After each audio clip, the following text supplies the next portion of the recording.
Good afternoon. Good to see a nice full house here. We don't always have quite as many people here, so that's great to see. I titled my message, Scratches of a Dangerous Animal. We've all heard of the mark of the beast. But you know, that phrase only shows up in one book of the Bible, and it only shows up 4 times, that exact phrase, the mark of the beast. Is this something that can affect us right now?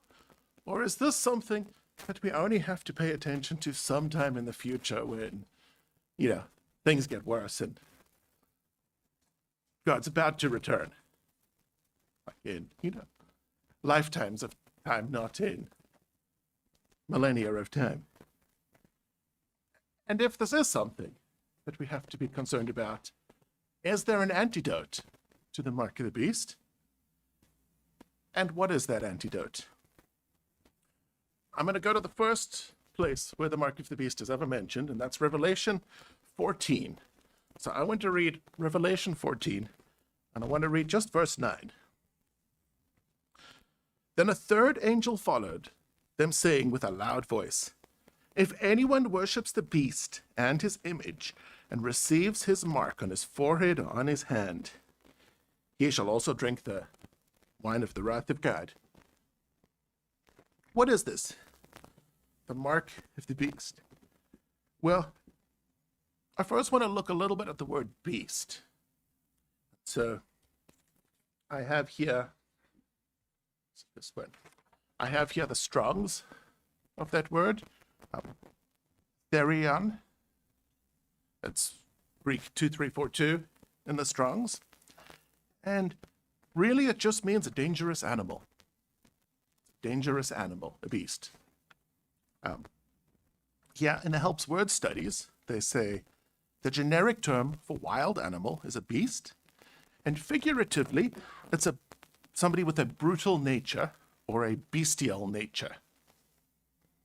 And they also say that word for beast, therion, it never refers to an animal that is used for a sacrifice. Those would never be called the beast. So, I just want to show you a couple of places where it's used. I'm going to be coming back to Revelation quite a bit, but I want to go to Titus, 1 Titus 1, and just show you an example of how it's used. Titus 1. And I want to read verse 12 of Titus 1. One of them, a prophet of his own, said, "Cretans are always liars, evil beasts, lazy gluttons." Beasts, it's the same Greek word, therion. It's saying that they've got a brutal nature. They're people with a brutal nature. And now I want to also show you another example, though, in Acts 28. And this will be a type of animal that you might not associate with a beast, if you're thinking of it from the English perspective. But it gives a sense of how it's used in the Greek. Acts 28, verse 3. "And when Paul had gathered a bundle of sticks and laid them on a fire, a viper came out because of the heat and fastened on his hand. So when the natives saw the creature hanging from his hand," the creature, that's the same word as beast, the creature hanging from his hand. A poisonous snake is a beast, a venomous snake. No doubt he's a murderer, and he shook it off, and then he didn't die. So the beasts can kind of cover, quite a bit of things. Now, let's go back to Revelation. Let's go look in Revelation 11. Now, some of these words do...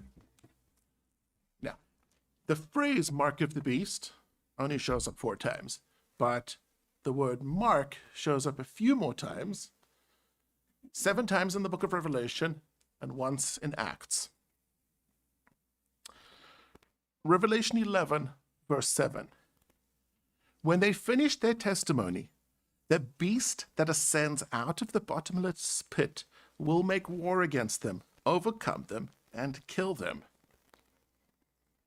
Which beast do you think this is? Who do you think this is referring to? The beast that ascends out of the bottomless pit.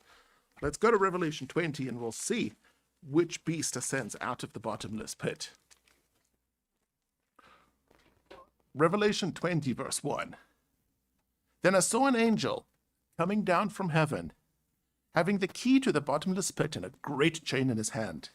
He laid hold of the dragon, the serpent of old, who is the devil and Satan, and bound him 1,000 years. And he cast him into the bottomless pit, and shut him up and set a seal on him, so that he should deceive the nation no more, till the 1,000 years were finished. But after these things he must be released a little while. And then in verse 7, now when the 1,000 years have expired, Satan will be released from his prison. Who is the beast that comes out of the bottomless pit? The dragon, the serpent of old. The dragon's one type of beast. The serpent's a type of beast. Who is the devil and Satan, the accuser and the slanderer. That is the beast that was being talked about here in Revelation 11, verse 7. Now, continuing in Revelation 12, verse 3. And another sign appeared in the heaven. Behold, a great fiery red dragon, having 7 heads and 10 horns, and 7 diadems on his heads. His tail drew 1/3 of the stars of heaven. Who is this dragon? Is this not also referring to Satan, who drew 1/3 of the stars, who drew 1/3 of the angels? And the dragon stood before the woman, who was ready to give birth, to devour her child. So we're getting a history lesson here. As soon as it was born. So, Satan wanted to devour Jesus as soon as he was born, right? Verse 7, and war broke out in heaven. Michael and his angels fought with the dragon, and the dragon and his angels. The dragon here is still Satan. Verse 9. So the great dragon was cast out, that serpent of old, called the devil and Satan, who deceives the whole world. He was cast to the earth, and his angels were with him. So let's go. Is a dragon something that you would associate with Satan? Is a serpent something we would associate with Satan? Well, how about Genesis 3? Genesis 3, starting in verse 1. Apparently, I don't turn to Genesis often enough because my pages are sticking. Genesis 3, verse 1. Now the serpent was more cunning than any beast of the field, which Jehovah God had made. And he said to the woman, has God indeed said, you shall not eat of every tree of the garden? And the woman said to the serpent, we may eat the fruit of the trees of the garden. But of the fruit of the tree which is in the midst of the garden, God said, you shall not eat it, nor shall you touch it, lest you die. Then the serpent, who's the serpent? Said to the woman, you will not surely die. For God knows that in the day that you eat of it, your eyes will be opened, and you will be like God, knowing good and evil. What is the serpent doing to Eve? Is he deceiving her? Is he bringing deceit in? Is he bringing lies in? So when the woman saw that the tree was good for food, and it was pleasant to the eyes, a tree desirable to make one wise, she took of its fruit and ate, and she also gave to her husband. Now, there are plenty of other beasts mentioned throughout the Bible, but I'd just like to go to Job 41, because there's some beasts that are a bit more unique. Job 41, verse 1. And just think, who is this referring to? Or is this just a wild animal? Can you draw out the Leviathan with a hook, or snare his tongue with a line which you lower? Verse 15, his rows of scales are his pride, shut up tightly as with a seal. Verse 18, his sneezings flash forth light, and his eyes are like the eyelids of the morning. Out of his mouth go burning lights, sparks of fires shoot out. What does that sound like to you? Is that like some sort of serpent, some sort of dragon? Something like that? Smoke goes out of his nostrils as from a boiling pot and a burning rushes, and his breath kindles coals, and a flame goes out of his mouth. Verse 24, his heart is as hard as stone, even as hard as the lower millstone. Verse 28, the arrow cannot make him flee. Sling stones become like stubble to him. Verse 30, his undersides are like sharp potsherds. He spreads pointed marks in the mire. So, is it possible that there is an actual creature out there that this is somewhat describing? Yes, it's possible. But let's keep reading in verse 33. On the earth, there is nothing like him, which is made without fear. One, him, not them. Two, verse 34. He beholds every high thing. He is king over all the children of pride. Who would you say is the king over the children of pride? Maybe the accuser, maybe the slanderer, also known as Satan the devil. So, at least some amount of this is talking about how Satan is described as a beast. Here, as a Leviathan is the type of the beast he's described as. Now, coming back to Revelation,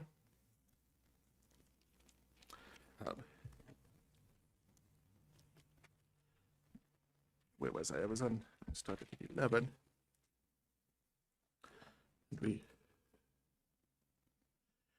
So, Revelation 12, verse 13.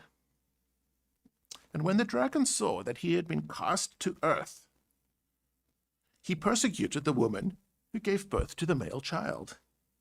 But the woman was given 2 wings of a great eagle, that she might fly into the wilderness to a place where she is nourished for a time and times and half a time from the presence of the serpent.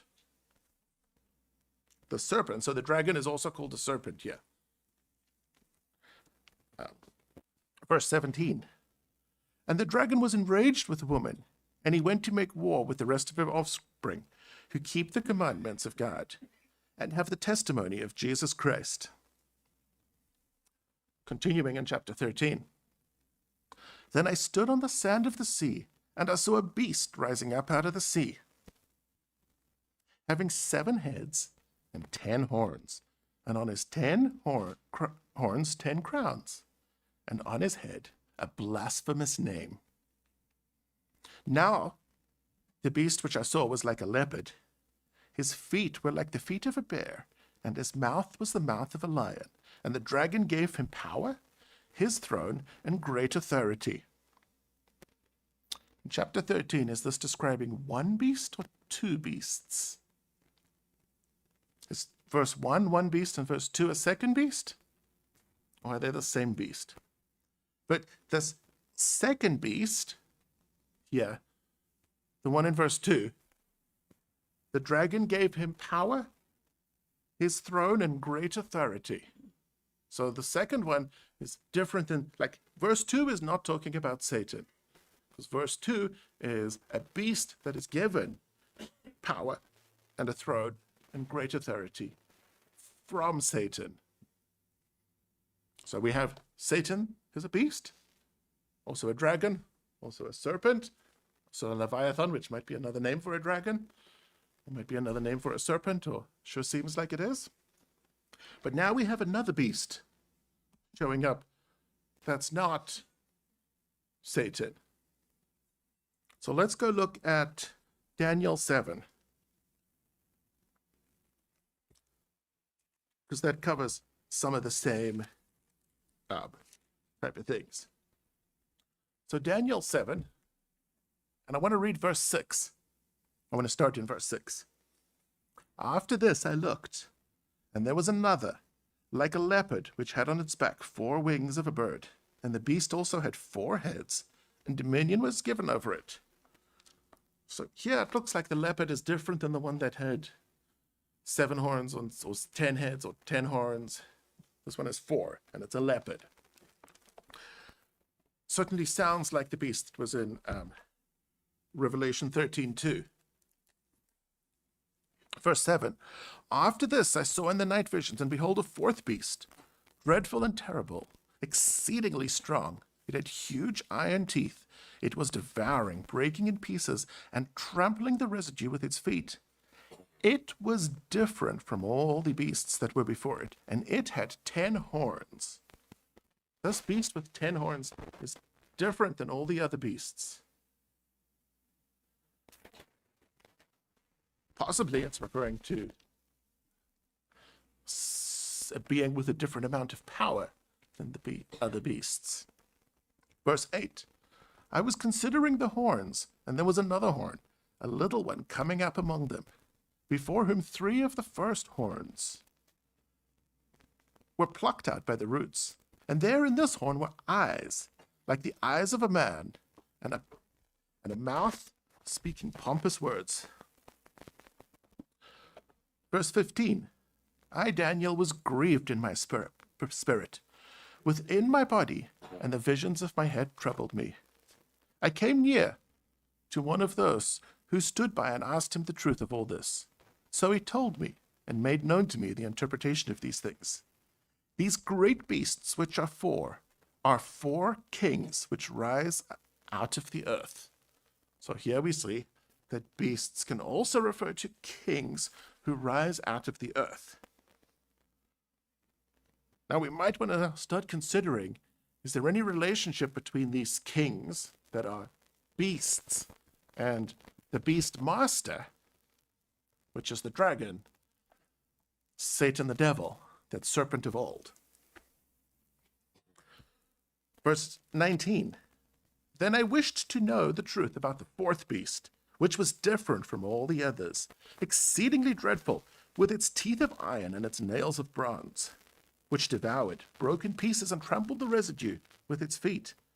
And the 10 horns that were on its head, and the other horn which came up, before which 3 fell, namely that horn which had eyes and a mouth, which spoke pompous words, whose appearance was greater than his fellows. I was watching, and the same horn was making war against the saints, and prevailing against them, until the Ancient of Days came, and a judgment was found in favor of the saints of the Most High. Verse 23. Thus he said, the 4th beast shall be a 4th kingdom on earth, which shall be different than all other kingdoms. So beasts can also be referring to kingdoms. I would also suspect that these kingdoms have some relation to the master beast, the dragon, and shall devour the whole earth, trample it, and break it in pieces. Verse 24, the 10 horns are 10 kings who shall arise from this kingdom, and another shall arise after them, and he shall be different from the first ones, and shall subdue 3 kings.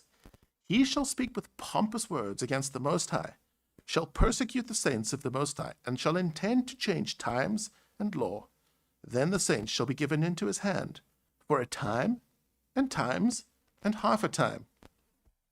So we saw in Revelation, was it for a time, and times, and half a time? The woman had the wings of an eagle. And here we see also times and time and half a time. 3.5 years. So here we see these beasts, and these beasts are actually not newly introduced in Revelation. The beasts certainly look like the same beasts that I talked about in Daniel, and you can find other parts of the scripture that talk about them. But the beast with 10 horns is different than all the other beasts. Going back to Revelation 13, verse 4. So they worshipped the dragon, who gave authority to the beast. So now we have a picture of Satan, the devil, the dragon, giving power to a person who is a beast. And there's obviously some relation between that person and that person's master, the dragon. And they worship the beast, saying, "Who is like the beast? Who is able to make war with him?" Verse 5. And he was given a mouth, speaking great things and blasphemies, and he was given authority to continue for 42 months.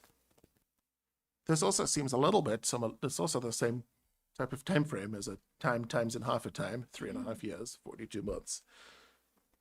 There could be situations where 3.5 years is not 42 months, but there can be places where they are too. So let's go look and see how this compares to 2 Thessalonians 2:5. 2 Thessalonians 2 verse 5. And I want you to be thinking as we talk about this, is this purely a prophecy for the future? Or is this something we need to be concerned with right now? And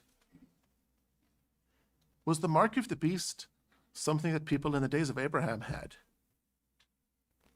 Is it something people had in the days of Noah? And is it something people have right now and will have in the future? Or is it purely something far away in the future? 2 Thessalonians 2 verse 5. Do you not remember that when I was still with you, I told you these things? And now you know what is restraining, that he may be revealed in his own time. Verse 7. For the mystery of the lawlessness is already at work. Only he who now restrains will do so until he is taken away. Verse 8. And then the lawless one will be revealed, whom the Lord will consume with the breath of his mouth and destroy with the brightness of his coming. The coming of the lawless one is according to the works of Satan, with all the power, signs, and lying wonders. Who comes with the power of Satan? Is that not the beast that was described in Revelation 13:2? That beast comes with the power and the authority of Satan, of the dragon. In verse 9 here, the lawless one, also the beast, he's going to be brutal. Verse 10, and with all the unrighteous deception among those who perish, because they did not receive the love of truth, that they might be saved. So here we're seeing some hints at the opposite. The opposite of going down the beast path is having the love of truth.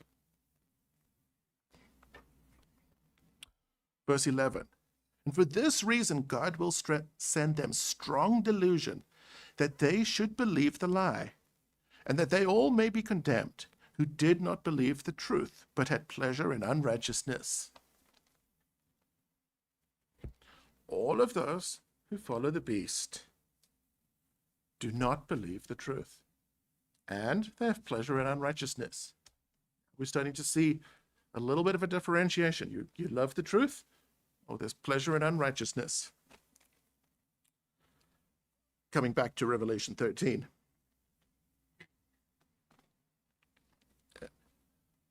Revelation 13, verse 11. And then I saw another beast coming up out of the earth, and he had 2 horns like a lamb, and spoke like a dragon. And he exercises all the authority of the first beast in his presence, and causes the earth and those who dwell in it to worship the first beast, whose deadly wound was healed. So now we see that there can be multiple beasts. Verse 13. He performs great signs, so that he even makes fire come down from heaven on the earth in the sight of men. And he deceives those who dwell on the earth by those signs, which he was granted to do in the sight of the beast, telling those who dwell on the earth to make an image to the beast who was wounded by the sword and lived. He was granted the power to give breath to the image of the beast, and the image of the beast should both speak and cause as many as would not worship the image of the beast to be killed. He causes all, both small and great, rich and poor, free and slave, to receive a mark on their right hand or in their foreheads, that no one may buy or sell except one who has the mark or the name of the beast or the number of his name. Here is wisdom. Let him calculate it. What is the mark of the beast? What is the mark? I'm sure you guys have all been told what the mark is. I'm sure somebody told you something. I mean, is it a tattoo? Is it an earring? Is it a chip? Maybe it's a vaccine, though that theory seems to be fading now that we're further away from COVID. What is the mark?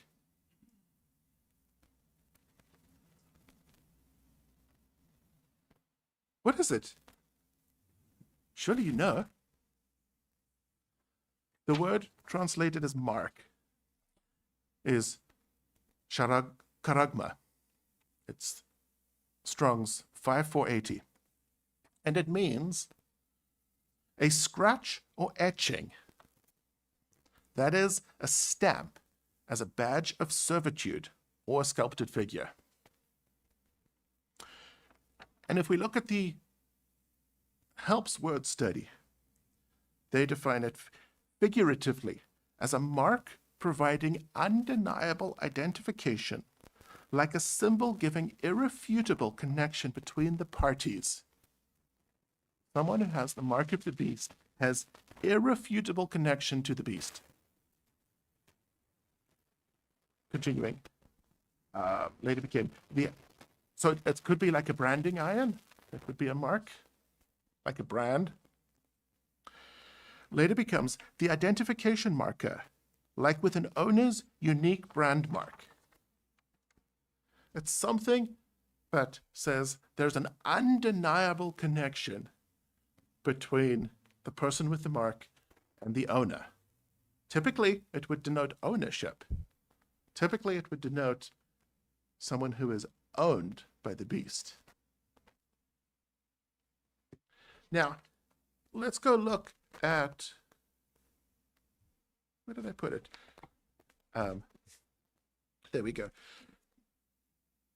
What would be something that would show potentially ownership, that you are owned by God, or that you belong to God, to Jehovah? Here's a mark that you can get that shows that you belong to the dragon, that you belong to the beast. Let's go look. We'll be coming back to Revelation, of course, but let's go look in Deuteronomy 11. And we'll look probably at a few places with this, but Deuteronomy 11, verse 16. Take heed to yourself, lest your heart be deceived, and you turn aside and serve other gods and worship them, lest Jehovah's anger be aroused against you, and he shut up the heavens, so that there be no rain, and the land yield no produce, and you perish quickly from the good land which Jehovah is giving you. Verse 18.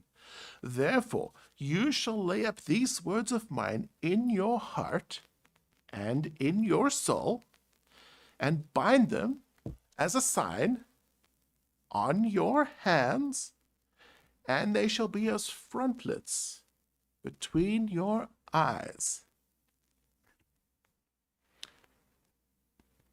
Is there any figurative language here? Have you all had the surgery where they opened up your heart and they wrote the words on your heart? Did you have these? How did you get these words written on your soul? There's a figurative aspect to words being written on your soul, on your heart, on your hands. It doesn't mean you have to scribble all over your hands. I mean, you can only write so many of his words on your hands and still read them. Otherwise you need like microfiche, and then you won't be able to read them. You can get them so small. And if you get a tattoo of some of the words on your forehead, well, it's going to be hard to read them yourself, so maybe it's useful for others.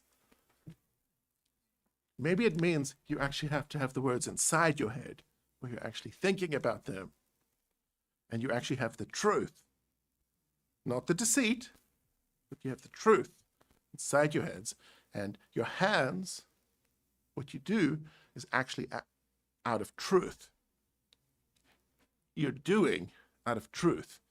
And then it's also in your heart, and it's also in your mind or your soul. It's what you're thinking about, what you're contemplating, where you're thinking your master is. Coming back to Revelation 14. Now, think about the same thing, though, with the mark of the beast. Is the mark of the beast a physical mark, or is it more a figurative thing? Well, is the beast a physical beast, or is it figuratively about a beast? Well, Satan is figuratively a beast, and his representative on earth is figuratively a beast. That's the figurative understanding of beast. When you call a person a beast, that's the figurative understanding. They're not actually a wild animal. We only know of one instance where somebody turned into a wild animal for a few years, right? That's not a normal thing, right? Figuratively. So,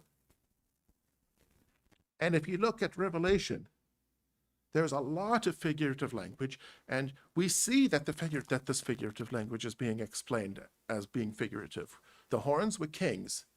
The 10 horns, that's representing 10 kings, right? Certainly, from my understanding, I would believe that the mark is a figurative mark, but which means it affects how people think and it affects what people do. But that doesn't mean you won't be able to see it.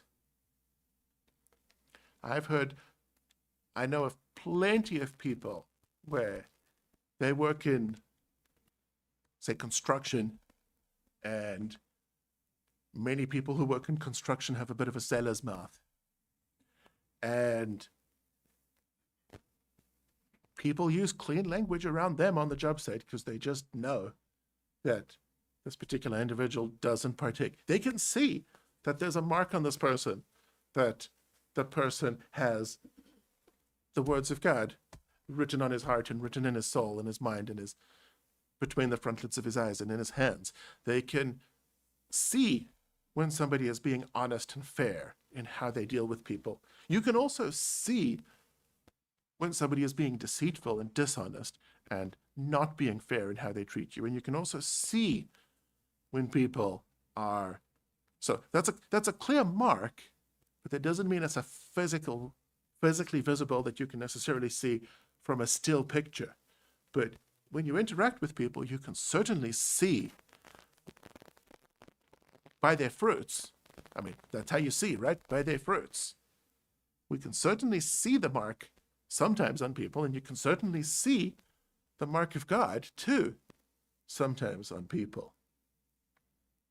Hopefully, one of those is on you and not the other one. Well, you can't have both. So, only one of those marks can be on any of us. Chapter 14. Then I looked, and behold a lamb, standing on Mount Zion with 144,000, having his father's name written on their foreheads. Now, I'm not going to say the case that his name's not there physically, but seeing as this is very pictorial language and very figurative language, maybe the worship of him is something that is inside their heads, and it's something that comes out of their heads too. Or I would certainly say that regardless of whether there's a physical name on there, his name is inside their heads as well. And that's in how they think and how they worship him.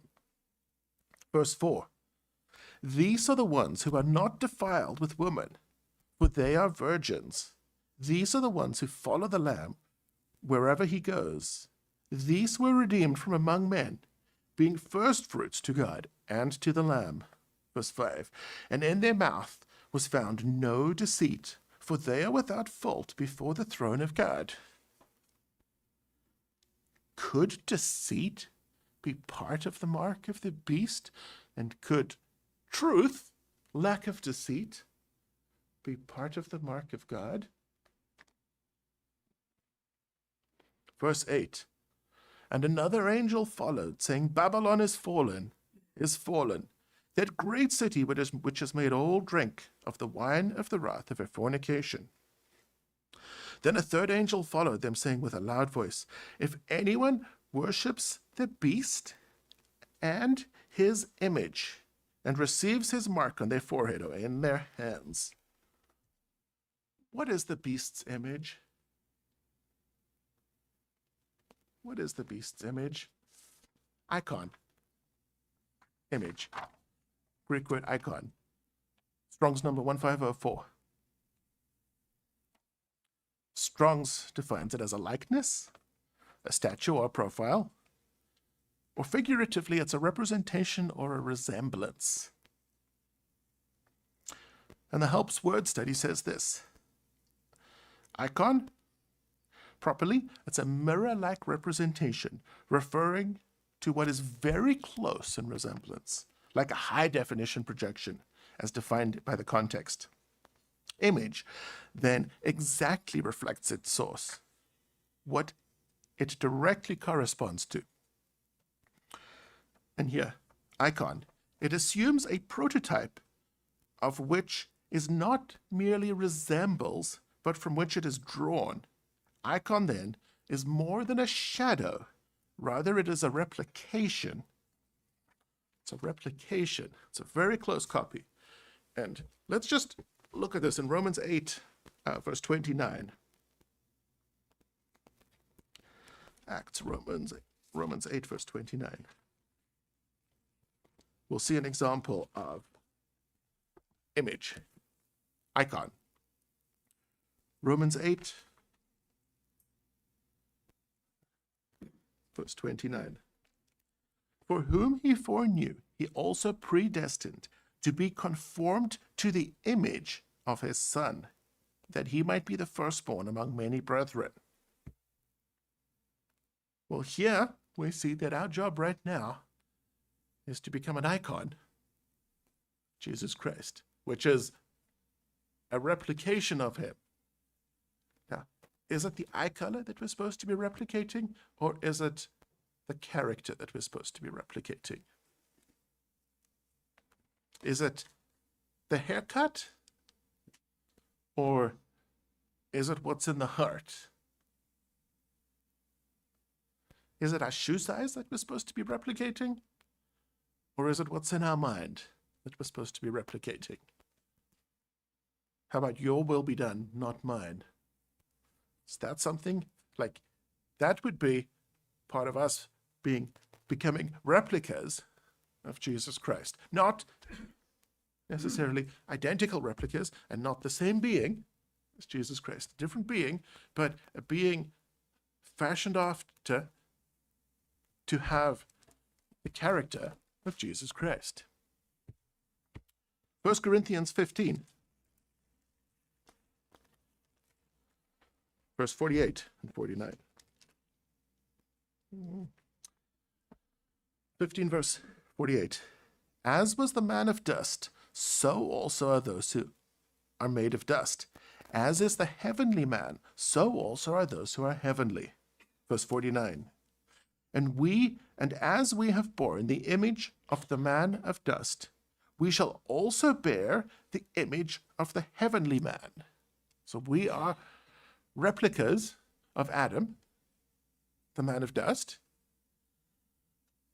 And spiritually, we need to become a replica of the heavenly man. There's only one man that we know of that's gone to heaven so far, Jesus. So we need to become replicas of his character. 2 Corinthians 3, verse 18. But we all, with unveiled face, beholding as in a mirror the glory of the Lord, are being transformed into the same image from glory to glory, just as by the Spirit of the Lord. The same icon, the same image of the beast, except the same word used in image of the beast. That's not the image we need to be transformed into, right? We need to become the image. 4 verse 4. Whose minds the God of this age has blinded, who do not believe, lest the light of the gospel of the glory of Christ, who is the image of God, should shine on them. So Jesus Christ is a replica of Jehovah by character. Jesus Christ's character is it's the image, it's the same. The Father has love, he has love. The Father has long-suffering, he has long-suffering. The Father has compassion, he has compassion. The Father cares about justice, he cares about justice. The Father cares about mercy, he cares about mercy. The Father cares about faith, he cares about faith, right? It's an image. It looks like a replication. Now, this doesn't mean it's actually what you took one and you duplicated it or anything. It just means it's like he has the same character. He's a replica of it. 2 Corinthians 11, verse 14 and 15. And no wonder, for Satan himself transforms himself into an angel of light. Therefore it is no great thing that if his ministers also transform themselves into ministers of righteousness, whose end will be according to their works. So just we need to remember, Satan will appear as an angel of light. So when we're looking at the characteristics of the mark of God and the characteristics of the mark of the beast, of the branding of the beast, think that the people will appear as if they're doing good. Does this not sound similar? They will kick you out of their synagogues and they will try to kill you, thinking they do God a service. They are trying to appear righteous no matter what they're doing.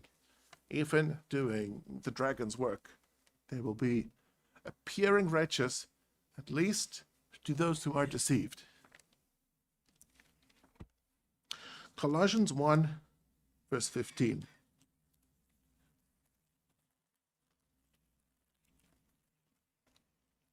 Colossians 1, verse 15.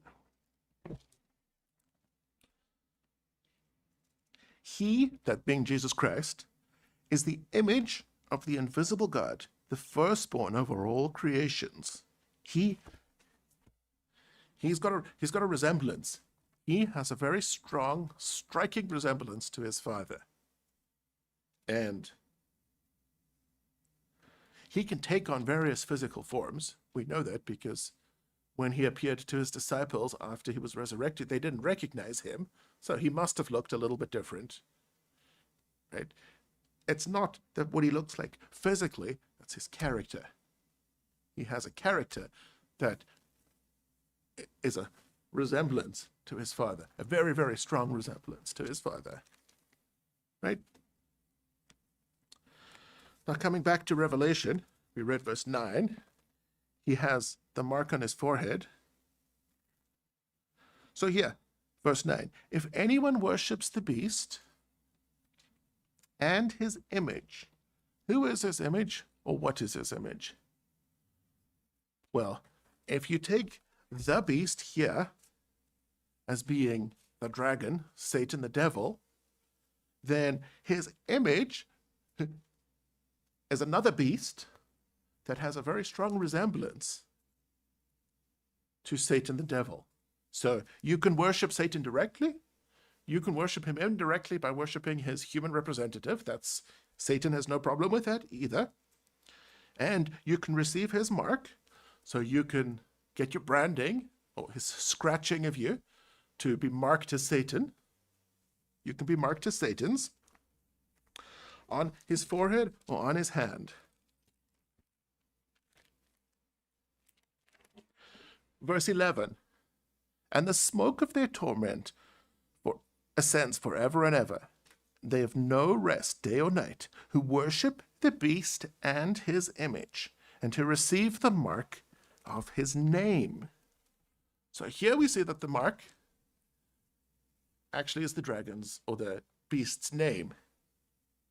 Effectively, spiritually, he stamps on the property of Satan.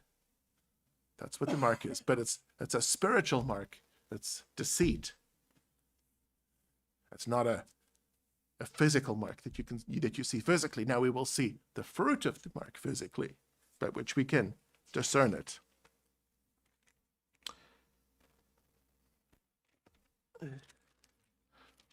Did I miss what I wanted? Chapter 15. Then I saw another sign in heaven, great and marvelous, 7 angels having the 7 last plagues. For in them the wrath of God is complete. And I saw something like a sea of glass mingled with fire, and those who have the victory over the beast, over his image, and over his mark, and over the number of his name, standing on the sea of glass. If you are stamped as property of Satan, that can be overcome. That can be overcome. Now, there is only one path to overcome it, and that is by the power of Jehovah through Jesus Christ. That is the only way you can overcome the bond of deceit, the bond of wickedness, the bond that would tie us to Satan if he can. And we know, like, you're all familiar with the story of Peter, or the account of Peter, right? Peter started correcting Jesus Christ, and Jesus Christ said to him, "Get behind me, Satan." Now, was Jesus Christ telling Peter to shape up? Or was Jesus Christ telling Satan, no, you may not scratch your mark on him, and protecting Peter? Or was it both of those? And we know from another account where Jesus Christ said to Peter, Satan requested you that he might have you. So we know Satan wanted to make his mark on Peter. But Jesus Christ protected Peter, and Jesus Christ corrected Peter to say, hang on, that's not the right way to do it. You're deceived. And they sing the Song of Moses. Chapter 16, verse 2. So the first went and poured out his bowl upon the earth, and a foul and loathsome sore came upon the man, who had the mark of the beast, and who worshipped his image. So you can have the stamp property of Satan, which is deceit and whatever else it has, and you don't have to worship him directly for Satan to claim you as his. It's fine if you worship his image, his representative, somebody that's characteristically like him. I mean, that's fine. He doesn't mind that. Chapter 17, verse 7. But the angel said to me, why did you marvel? I will tell you the mystery of the woman and of the beast that carries her, which has the 7 heads and the 10 horns. You remember in Daniel, there was that one beast that was different from the other beasts? And I think it was in chapter 13, verse 1, verse 2. There was a one that talked about having 10 heads and 10 horns. And then in verse 2, it talked about a leopard, a beast that looked like a leopard. How about that beast with 10 horns? Verse 8, verse 7, which has the 7 heads and 10 horns, verse 8. The beast that you saw was and is not, and will ascend out of the bottomless pit and go to perdition. Who is the beast that was and is not, because he was thrown in the bottomless pit and locked, but will be released in the future? Who is that beast? The beast with the 10 horns can only be the dragon of old, Satan the devil. And those who dwell on the earth will marvel, whose names are not written in the book of life from the foundation of the world, when they see the beast that was and is not, and yet is. Verse 12. The 10 horns which you saw are 10 kings who have received no kingdom yet. Does that not sound the same as the explanation that we saw in Daniel? The 10 horns were 10 kings. But they receive authority for 1 hour as kings with the beast. So, the beast, and he has 10 replications, mini beasts, 10 kings that have beast personality. They're brutal kings. They're doing the master beast's work. They rule with him for 1 hour. The master beast, the dragon, gives them power. Revelation 20. Then I saw an angel coming down from heaven, having the key to the bottomless pit and a great chain in his hand. And he laid hold of the dragon, the serpent of old, who is the devil and Satan, and bound him 1,000 years. And he cast him into the bottomless pit and shut him up and set a seal on him, so that he should deceive the nations no more, till the 1,000 years were finished. But after these things he must be released for a little while. Verse 4. Then I saw thrones, and they sat on them, and judgment was committed to them. Then I saw the souls of those who had been beheaded for their witness to Jesus and for the word of God. I looked for beheadings in the Bible, and I could only find one definitive beheading, and that was John the Baptist was beheaded. And I found a second possible beheading, and that would be James, the brother of John. The Bible just says James was killed with the sword, so let's hypothesize that that means he was beheaded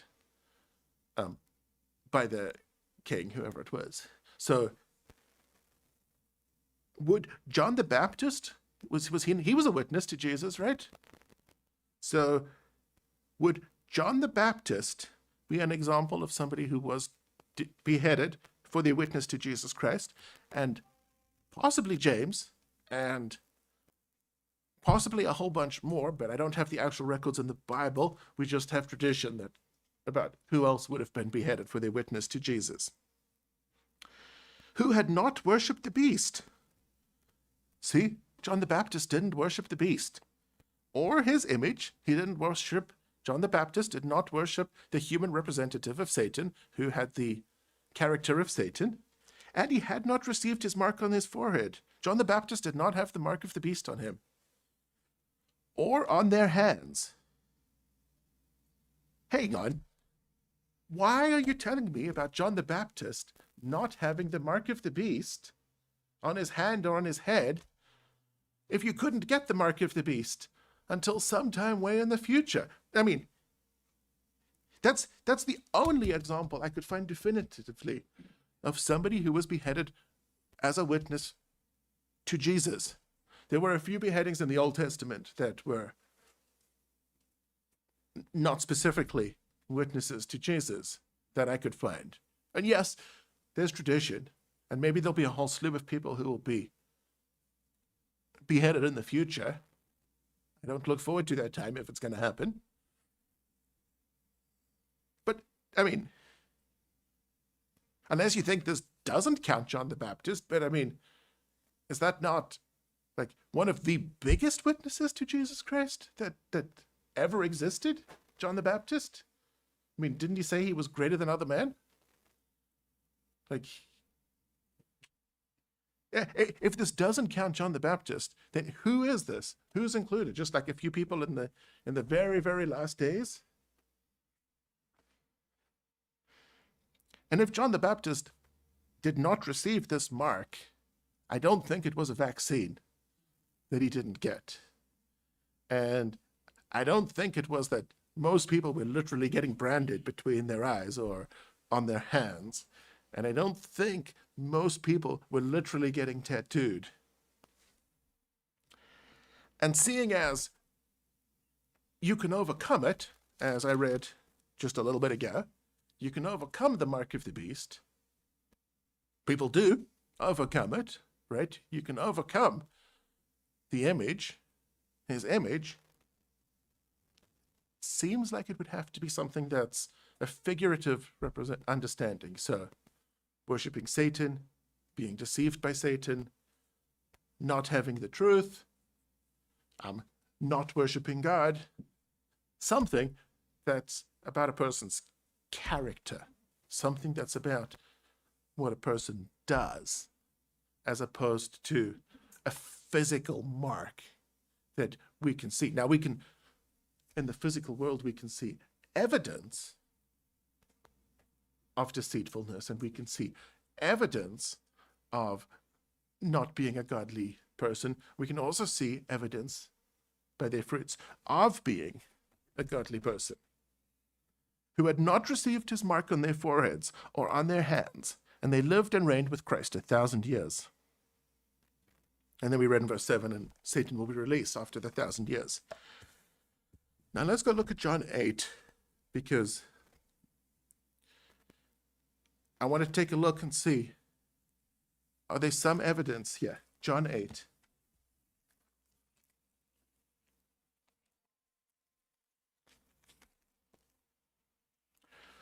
John 8 is before John 9. I should know that.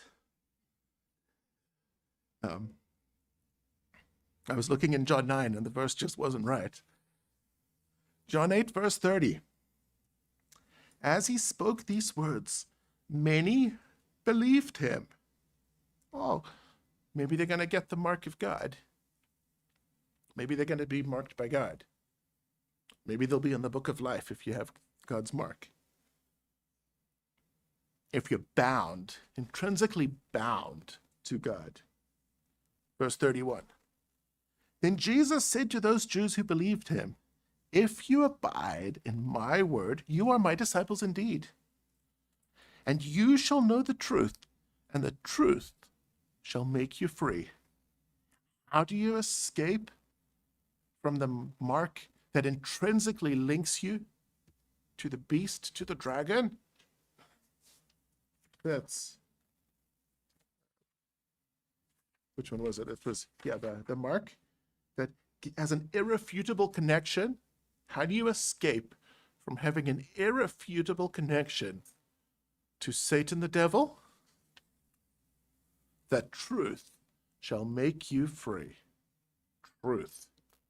And consider maybe you need the truth, as we read in Deuteronomy, in your heart, in your mind or soul, between the frontlets of your eyes, and in your hands in what you do. It's not just good enough to have the truth in what you know, but your hands be deceitful, because then you have the mark of somebody else on your hands. And it's not just good enough to have your hands do the right thing and to have an irrefutable connection to the devil in your mind. You also have to have all the connections correct to God. Anyone is broken and Satan takes ownership of you. Verse 33, and they answered him, we are Abraham's descendants and have never been in bondage to anyone. How can you say you will be made free? Jesus answered them, most assuredly I say to you, whoever commits sin is a slave to sin. And a slave does not abide in his house forever, but a son abides forever. Therefore, if the Son makes you free, you shall be free indeed. There is only one way to become free. There's only one way, and that is by the Son, by the power of Jehovah. Verse 37, I know that you are Abraham's descendants, but you seek to kill me, because my word has no place in you.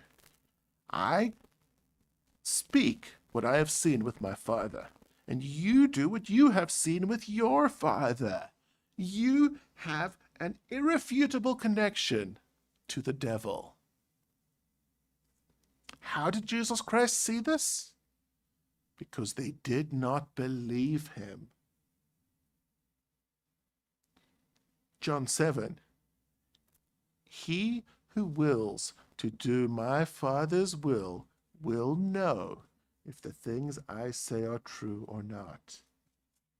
If Jesus Christ is speaking, if you are actually wanting to do Jehovah's will, if you actually belong to God, you will know that he is correct. Doesn't tell us how you will know, but you will know that what Jesus says is correct if you actually want to do the Father's will. And if you don't want to do the Father's will, well, then you have an irrefutable connection to another party. Verse 39, and they answered and said to him, Abraham is our father.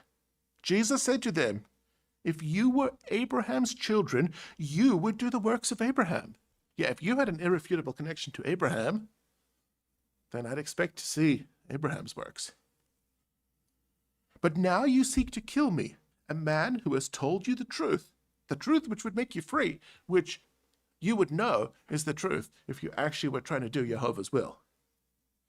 But now you seek to kill me, a man who has told you the truth, which I heard from God. Abraham did not do this. You do the deeds of your father. Ah, there we go. You got the mark of the beast on you. I can see it because you're doing the beast's work. You're doing beast activities. You're a dangerous animal. You're behaving like a dangerous animal. Like that snake that was Paul, right? The snake that was hanging on Paul's hand when he got bit. And then obviously he threw it into the fire and he was fine because God was showing that we can be protected from the serpent, the dragon of old. And we can be protected from physical beasts. Verse 42. Jesus said to them, if God were your father, you would love me. I mean, he should be your father. You should have an irrefutable connection to the Father. For I proceeded forth and came from God, nor have I come of myself, but he sent me. Why do you not understand my speech? Because you are not able to listen to my word. You are of your father the devil. I know who you've got an irrefutable connection to. Your father, and the desires of your father you want to do. He was a murderer from the beginning, and does not stand in the truth, because there is no truth in him. When he speaks a lie, he speaks of his own. For he is a liar and the father of it. But because I tell the truth, you do not believe me. Which of you convicts me of a sin? And if I tell the truth, why do you not believe me? He who is of God hears God's words. Therefore, you do not hear, because you are not of God. So yes, it's easy to see who is marked as God's and who is marked as Satan's if you can see their works, if you can see what they believe. If you can see whether they believe God, then they're God's. And if they believe the devil and are deceived, then they are the devil's. Verse 51, most assuredly I say to you, if anyone keeps my word, he shall never see death. I recently just read Isaiah 58 on covering, so I'm not going to read it again, but it talks about the bonds of wickedness and breaking the bonds of wickedness. Yeah, the truth. The truth shall set you free. But guess what? You actually have to believe the truth, and you have to act on the truth with your hands. Now, is Revelation introducing a brand new concept with the mark of the beast? Because if it is, I would suggest that maybe we should consider it low confidence, because by the witness of 2 or 3 reliable witnesses, we establish something as fact. And yes, I trust Jehovah, who gave the revelation to Jesus Christ, and I trust Jesus Christ, who gave the revelation to John, and I trust that John transcribed it accurately. I just don't trust everybody else since then who transcribed it and who translated it, and for all we know, they might have memorized it and ran a marathon and then recited it to somebody else who memorized it off what if they said, and then they ran another marathon, and then somewhere along the line it got transcribed. And we don't know what the path is on how we got these. We don't have a line back to the original. Maybe, at least hundreds of years since it was written until the oldest manuscripts we have. And there are thousands of manuscripts of New Testament pieces. Many times it's just a verse. And the manuscript doesn't always even say if it's meant as an exact word for word or if it's meant as a paraphrase. It's just somebody wrote down something, and maybe it's a paraphrase, and maybe it's a perfect word for word rendition. So Satan is the beast, the dragon, the deceiver, the slanderer, the accuser. His ministers, his servants, they are also beasts. They are images of him. They are a representation of him. They behave like he behaves. Now, at least in some cases, we can see that Satan has given power to specific beasts. Power to call down fire from heaven, power to do various miracles and various things. But the mark that, and Satan doesn't care whether you worship him directly or whether you worship him indirectly through one of his emissioner or one of his servants, right? If you worship him indirectly or directly or both, he doesn't mind, right? Now the mark that denotes an irrefutable connection between the beast and the image of the beast and whoever it's claiming ownership of. It's usually it's like a branding mark, kind of about claiming ownership, that these are his. And you can think of it, you can have the mark on your hands that you're bound to him. You can have the mark in your head that you are following him. It's a figurative mark that involves deception, and it involves following some or all of his character. It applied to people in the Old Testament. It applied to people in the days of Noah. It applies to people in the days of Jesus Christ. And it applies right now that people can have the mark of the beast. They can be claimed as Satan's. But the good news is the mark of the beast, the image of the beast, this can be overcome. This can be overcome by the power of Jehovah through Jesus Christ. And the antidote is truth. The truth shall make you free. The antidote is truth. But you actually have to believe in the truth to take it. You can't just hear the truth. You actually have to believe the truth to take the antidote.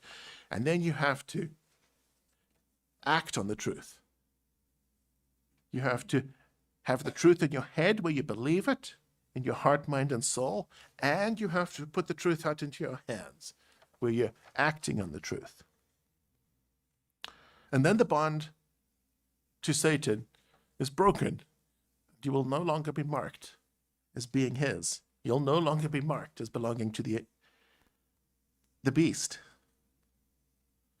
But just remember that the Israelites, they had a bond, a physical bond, when they were in Egypt.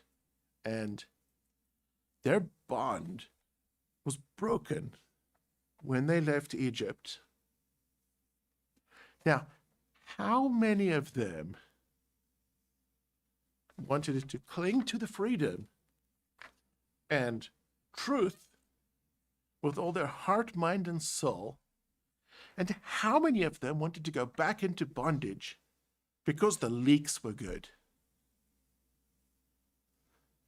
I mean, I'm sure they were good leaks, but is that worth being in bondage for? But think of the deception that there must have been, that you'd want to go back to bondage for some leeks. I set before you this day life and death. Choose life.